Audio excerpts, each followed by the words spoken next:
Hi guys, a day of my life. Today, share ko sa inyo kung paano pa ako gumawa araw-araw. So, umaga pa lang, madaling araw to mga 5 p.m.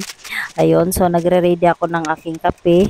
Tapos, may lagay pa ako ng chia seed. Dahil kapag nag-almusal pa ako sa umaga, gatas lang at na may kasamang chia seed. So, dahil maaga ang pasok ng mga junakis ko, galing na ako naghatid.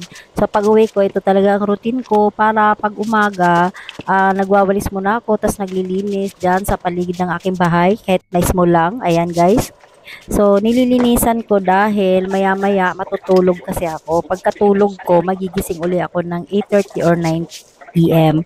So, kailangan kong malinis muna kasi tulog pa yung dalawa sa kwarto at yung dalawa ay pumasok na. Ang gawain ko talaga tuwing umaga ay pagkatapos kong magkape or magatas na may kasamang chia seed, natutulog ako pagbalik.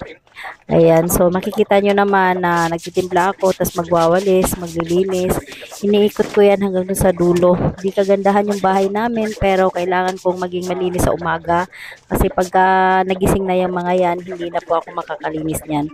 So ayan, tapos na ako. Ilalabas ko na yung aking mini office. Yan, nandyan yung laptop ko, andyan lahat ng gamit ko. Nililinis ko yan kasi ine-electric paran ko yan, tinatapos ko pag-charge lahat ng cellphone nila, cellphone ko, cellphone ng mga anak ko. Dahil kapag natapos na mag-charge yan, iidlip na ako niyan. Matutulog ako pagbalik. Naka-ready na yung higaan ko. Diyan ako humihiga pagkatapos ko mag-siyasid. Ayan guys, mabilis na talaga ikaw gumalaw kasi ilang oras lang uli ang bago mong tulog.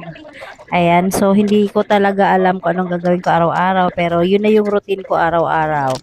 Yan. So, pagdating ng hapon naman, ito yung ulam namin. Nagluto ako ng tuyo dahil sobrang sarap ng kanin na nabili ko.